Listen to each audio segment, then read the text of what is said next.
যা ভাবা হয় তাই কি সত্যিই জীবনে ফিরে আসে, নাকি শুধু এটা একটা বিশ্বাস?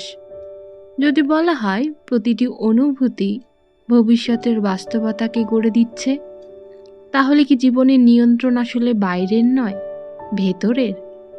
আর যদি সেই অদৃশ্য নিয়মটা আজ থেকেই বদলে ফেলা যায়? স্বাগতম মাইন্ড সামারি বাই স্বর্ণালীতে। একটি প্রশ্ন দিয়ে শুরু করা যাক। জীবনে যা কিছু ঘটে তা কি সত্যিই শুধু পরিস্থিতির ফল, নাকি এর পেছনে লুকিয়ে রয়েছে আরও গভীর কোনো অদৃশ্য প্রক্রিয়া? অনেক সময় দেখা যায় যে একই সুযোগ সবার সামনে আসে, কিন্তু সবার ফলাফল একরকম হয় না। কেউ এগিয়ে যায়, কেউ একই জায়গায় থেকে যায়। কেন এমন হয়? এই প্রশ্নের উত্তর খুঁজতেই আজকের এই পর্ব। আজ আমরা আলোচনা করব একটি গভীরভাবে প্রভাবশালী বই নিয়ে, ask and it is given, যার লেখক Esther Higgs and Jerry Higgs. এই বইটি শুধু কোনো মোটিভেশনাল ধারণা দেয় না, বরং এক ধরনের দৃষ্টিভঙ্গি বদলে দেয়, যেখানে বলা হয় যে আমাদের চিন্তা, আমাদের অনুভূতি এবং আমাদের ভেতরের অবস্থায় ধীরে ধীরে আমাদের বাইরের বাস্তবতাকে গড়ে তোলে। ভাবা যায় প্রতিদিনের ছোট ছোট চিন্তা, যেগুলো আমরা প্রায়ই গুরুত্ব দিই না, সেগুলোই আসলে এক সময় বড় বড় অভিজ্ঞতায় রূপ নেয়। একটি সাধারণ দিন, একটি সাধারণ অনুভূতি, সব কিছু মিলেই তৈরি হয় জীবনের একটি বড় ছবি। আর যদি এই প্রক্রিয়াটা বোঝা যায়, তাহলে কি সচেতনভাবে নিজের জীবনকে নতুনভাবে গড়া সম্ভব? এই বইটি ঠিক এই পথটাই দেখায়, কিভাবে অদৃশ্য এক নিয়ম, যাকে বলা হয় ল অফ অ্যাট্রাকশন, আমাদের প্রতিটি অনুভূতি এবং অভিজ্ঞতার সাথে জড়িয়ে রয়েছে, এবং কিভাবে এই নিয়মকে বুঝে ধীরে ধীরে নিজের চিন্তা এবং অনুভূতিকে বদলে একটি নতুন বাস্তবতার দিকে এগোনো যায়। তাই চলুন এই যাত্রায় একসাথে এগোনো যাক, যেখানে প্রতিটি ধারণা, প্রতিটি উপলব্ধি ধীরে ধীরে একটি নতুন দৃষ্টিভঙ্গির দরজাকে খুলে দেবে। একটি নীরব সত্য ধীরে ধীরে আমাদের জীবনের ভেতর নিজেকে প্রকাশ করে, যেন অদৃশ্য কোনো স্রোত যা সব কিছুকেই সংযুক্ত করে রেখেছে, অথচ চোখে ধরা পড়ে না। মানুষ সাধারণত দৃশ্যমান ঘটনাকেই বাস্তব বলে ধরে নেয়, কিন্তু গভীরতর স্তরে বাস্তবতা জন্ম নেয় অদৃশ্য এক প্রক্রিয়া থেকে, চিন্তা, অনুভূতি এবং বিশ্বাসের সূক্ষ্ম বিন্যাস থেকে। অনুভূতি সৃষ্টির সূচনা, এই ধারণাটি কেবল একটি প্রেরণাদায়ক বাক্য নয়, বরং এক গভীর নীতির প্রকাশ। কারণ যা অনুভূত হয় তাই ধীরে ধীরে রূপ নেয় অভিজ্ঞতায়। জীবনের প্রতিটি সকাল যেন একটি অদেখা প্রতিশ্রুতি নিয়ে আসে, কিন্তু সেই প্রতিশ্রুতির রং নির্ধারিত হয় বাহ্যিক পরিস্থিতি দিয়ে নয়, বরং অন্তরের স্বর দিয়ে। কেউ যদি দিনের শুরুতেই নিজের মধ্যে অভাব, তুলনা অথবা অপ্রাপ্তির ছায়া অনুভব করে, তবে অদৃশ্যভাবেই সেই অনুভূতিটি দিনটিকে গড়ে তোলে। আবার যদি একটুখানি নির্ভরতা, একটুখানি প্রশান্তি অথবা নিঃশব্দ আশার আলো অনুভব করা যায়, তবে বাস্তবতা তার প্রতিফলন ঘটাতে শুরু করে, যেন অদৃশ্য কোনো নিয়ম কাজ করছে। যেমন কম্পন, তেমন প্রতিধ্বনি। মানুষ নিজেকে সাধারণত একটি সীমাবদ্ধ সত্তা হিসেবে দেখে, দেহ, পরিচয়, পেশা বা অতীতের অভিজ্ঞতার মধ্যে আবদ্ধ রেখে। অথচ সত্যটি অনেক গভীর। সত্তা কখনো সীমাবদ্ধ নয়, সীমাবদ্ধতা কেবল বিশ্বাসের সৃষ্টি। এই উপলব্ধি ধীরে ধীরে স্পষ্ট হয় যখন বোঝা যায় চিন্তা কেবল একটি প্রতিক্রিয়া নয়, এটি একটি সৃজনশীল শক্তি। প্রতিটি চিন্তা যেন একটি বীজ, যা সময়ের সঙ্গে সঙ্গে বাস্তবতার মাটিতে শিকড় গেড়ে বসে। বাস্তবতা তখন আর কেবল ঘটনার সমষ্টি থাকে না, বরং হয়ে ওঠে প্রতিফলন, অন্তরের অবস্থা এবং বাহ্যিক অভিজ্ঞতার মধ্যে এক অদ্ভুত সাদৃশ্য তৈরি হয়। একই পরিস্থিতিতে ভিন্ন মানুষ ভিন্ন অভিজ্ঞতা পায়, কারণ তাদের দৃষ্টিভঙ্গি ভিন্ন, তাদের অনুভূতির কম্পনও ভিন্ন। বাস্তবতা পরিবর্তন করতে চাইলে দৃষ্টিভঙ্গি পরিবর্তন করো। এই ধারণাটি কেবল তত্ত্ব নয়, এটি একটি কার্যকর পথনির্দেশ। জীবনের পথে এগোনোর জন্য আদর্শ মুহূর্তের অপেক্ষা করার প্রবণতা মানুষের স্বাভাবিক অভ্যাস। কিন্তু সময় কখনো সম্পূর্ণরূপে প্রস্তুত থাকে না। প্রস্তুতি আসে অন্তরের ভেতর থেকে। বর্তমান অবস্থায় হয়ে ওঠে সূচনা কেন্দ্রবিন্দু। যেখানে আছো সেখান থেকেই সৃষ্টি শুরু হয়। এই উপলব্ধি ধীরে ধীরে মুক্তি দেয় অপেক্ষার মানসিকতা থেকে। এই সমগ্র প্রক্রিয়ার কেন্দ্রে রয়েছে একটি সূক্ষ্ম আইন, যা দৃশ্যমান নয় কিন্তু সর্বত্র কার্যকর। একে বলা যায় আকর্ষণের নীতি, যেখানে সমজাতীয় শক্তি একে অপরকে আকর্ষিত করে। যা ভাবা হয় তাকেই ডাকা হয়, যা অনুভূত হয় তাই পাওয়া যায়। এই নীতির কার্যকারিতা বোঝা যায় ছোট ছোট অভিজ্ঞতায়। একটি উদ্বিগ্ন মন সহজেই আরও উদ্বেগের কারণ খুঁজে পায়, আবার একটি প্রশান্ত মন অনায়াসেই সৌন্দর্যের দিকগুলো দেখতে শুরু করে। মানুষ কখনো স্থির নয়, প্রতিনিয়ত পরিবর্তনশীল। প্রতিটি মুহূর্তে এক নতুন সম্ভাবনার দিকে অগ্রসর হচ্ছে, কিন্তু সেই অগ্রগতির দিক নির্ধারণ করে তার অভ্যন্তরীণ সম্প্রচার। যেন প্রতিটি সত্তা একটি অদৃশ্য প্রেরণ যন্ত্র, যা নিরন্তর সংকেত পাঠাচ্ছে মহাবিশ্বের দিকে। আর সেই সংকেতের প্রতিক্রিয়াতেই ফিরে আসছে অভিজ্ঞতার রূপে বাস্তবতা। অনুভূতিগুলো এখানে একটি বিশেষ ভূমিকা পালন করে।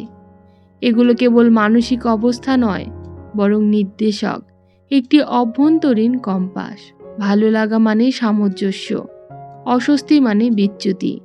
এই সূক্ষ্ম পার্থক্যটি বুঝতে পারলেই সিদ্ধান্ত নেওয়া আরও সহজ হয়ে যায়, কারণ তখন বাইরের যুক্তির চেয়ে ভেতরের অনুভূতি হয়ে ওঠে পথপ্রদর্শক।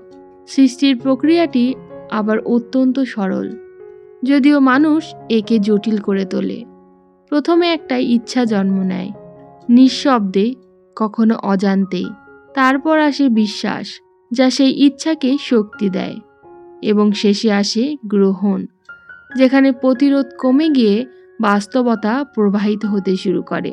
চাওয়া, বিশ্বাস এবং গ্রহণ, এই তিনের সমন্বয়েই সৃষ্টি সম্পূর্ণ হয়। কিন্তু সচেতনতা ছাড়া এই প্রক্রিয়া অনেক সময় অজান্তেই বিপরীত দিকে কাজ করে, কারণ অধিকাংশ চিন্তাই হয় অভ্যাসগত, যা অতীত অভিজ্ঞতার প্রতিফলন। তাই প্রয়োজন সচেতন নির্বাচন। কোন চিন্তা রাখা হবে, কোনটি ছেড়ে দেওয়া হবে। চিন্তার ওপর নিয়ন্ত্রণই জীবনের ওপর নিয়ন্ত্রণ। মানুষের একটি স্বাভাবিক প্রবণতা হলো নিজের অবস্থাকে স্থায়ী ধরে নেওয়া, কিন্তু আসলে প্রতিটি সত্তার একটি অভ্যন্তরীণ মানবদণ্ড থাকে, যাকে বলা যায় অনুভূতির স্বাভাবিক স্তর। সেই স্তর যদি নিম্নমুখী হয়, তবে মাঝে মাঝেই ইতিবাচক চিন্তা যেমন প্রভাব ফেলে না। আবার যদি ধীরে ধীরে সেই স্তরকে উন্নত করা যায়, তবে বাস্তবতাও সেই অনুযায়ী পরিবর্তিত হতে শুরু করে। আরও গভীরে গেলে বোঝা যায় এই যাত্রা কেবল বাহ্যিক অর্জনের জন্য নয়, বরং আত্মস্মরণের জন্য। সম্পূর্ণতা অর্জন করতে হয় না, তা ইতিমধ্যেই বিদ্যমান। এই উপলব্ধি মানুষকে বাইরের স্বীকৃতির ওপর নির্ভরতা থেকে মুক্ত করে। এই সমগ্র প্রক্রিয়ার একটি গুরুত্বপূর্ণ দিক হল নিয়ন্ত্রণের ভ্রান্ত ধারণা।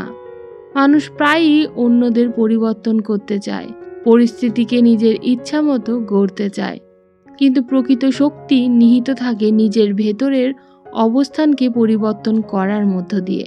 কারণ বাইরের সবকিছু সেই অভ্যন্তরীণ অবস্থারই প্রতিফলন। মনোযোগ এখানে এক অপরিসীম শক্তি। যেখানে মনোযোগ, সেখানেই শক্তি প্রবাহিত হয়। একটি চিন্তার ওপর কয়েক মুহূর্ত স্থির থাকা সেটিকে শক্তিশালী করে তোলে এবং ধীরে ধীরে তা একটি বাস্তব অভিজ্ঞতায় পরিণত হতে থাকে। অবশেষে স্পষ্ট হয়ে ওঠে, জীবন কোনো আকস্মিক ঘটনা নয়, বরং একটি সচেতন সৃষ্টির ধারাবাহিকতা। প্রতিটি মুহূর্তে একটি নির্বাচন করা হচ্ছে, সচেতনভাবে বা অবচেতনভাবে, আর সেই নির্বাচনের সমষ্টিই গড়ে তোলে জীবনের গল্প। এই উপলব্ধির মধ্যে এক ধরনের নীরব শক্তি লুকিয়ে থাকে, কারণ তখন আর মানুষ নিজেকে পরিস্থিতির শিকার মনে করে না, বরং নিজেকে দেখে একজন নির্মাতা হিসেবে। বাস্তবতা পরিবর্তনের চাবিকাঠি, বাইরের নয়, এটি ভেতরের। এই উপলব্ধিই হয়ে ওঠে রূপান্তরের সূচনা। কোনো কোনো অদৃশ্য বিন্দুতে এসে তত্ত্ব থেমে যায় আর শুরু হয় তার প্রয়োগ। কারণ জ্ঞান যতই গভীর হোক, তার সত্যতা কেবল তখনই উপলব্ধি করা যায় যখন তা অভিজ্ঞতার ভেতর দিয়ে প্রবাহিত হয়। এই পার্ট 2 সেই প্রবাহের পথরেখা আঁকে, যেখানে চিন্তা আর অনুভূতির বিমূর্ত ধারণাগুলো ধীরে ধীরে রূপ নেয় দৈনন্দিন অনুশীলনে, যেন এক নিঃশব্দ অভ্যাস যা সময়ের সঙ্গে সঙ্গে বাস্তবতাকে পুনর্গঠন করতে শুরু করে। এখানে প্রতিটি প্রক্রিয়া আলাদা, কোনো কৌশল নয়, বরং এক একটি দরজা, যার ওপারে অপেক্ষা করে নতুন এক দৃষ্টিভঙ্গি, নতুন এক অনুভূতির মানচিত্র। কৃতজ্ঞতার অনুশীলন দিয়ে এই যাত্রার সূচনা যেন এক গভীর নরম আলোয় ভেসে ওঠে। কারণ কৃতজ্ঞতা কেবল একটি অনুভূতি নয়, এটি এক ধরনের পুনর্নির্দেশ, যেখানে অভাবের সৃষ্টি সরিয়ে আনা হয় প্রাপ্তির দিকে।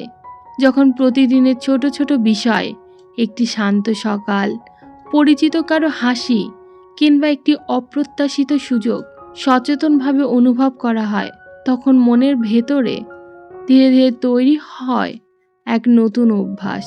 যা আছে তার প্রতি দৃষ্টি দিলে যা নেই তার শূন্যতা ক্ষীণ হয়ে আসে। এই উপলব্ধি কেবল একটি ভাবনা নয়, বরং এক ধরনের মানসিক পুনর্গঠন।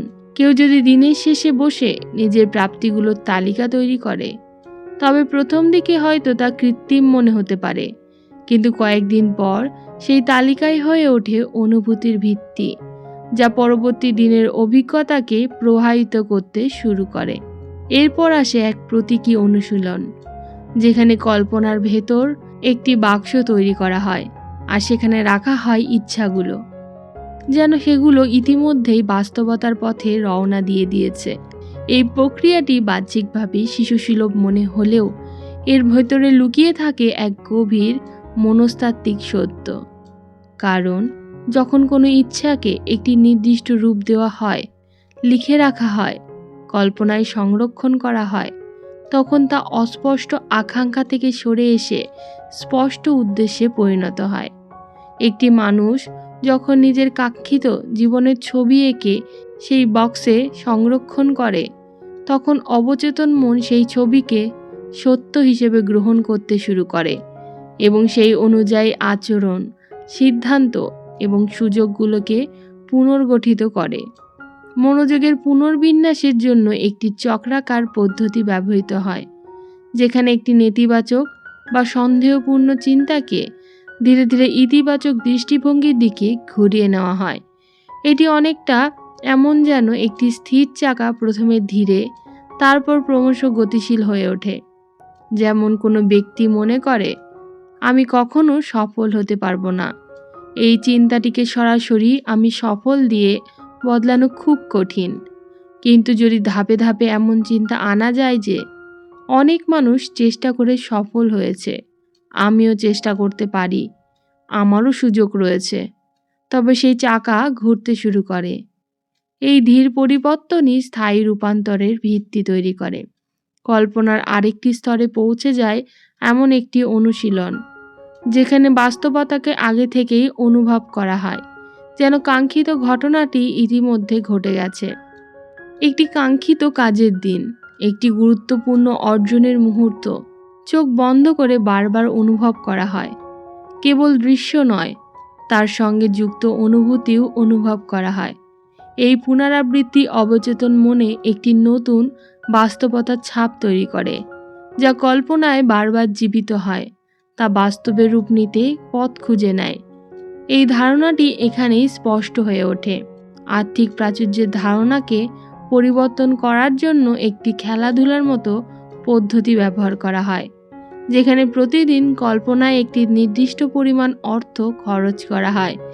এই অনুশীলনটি লক্ষ্য অর্থ নয়, বরং অনুভূতি, অভাব থেকে প্রাচুর্যের দিকে দৃষ্টিভঙ্গির পরিবর্তন।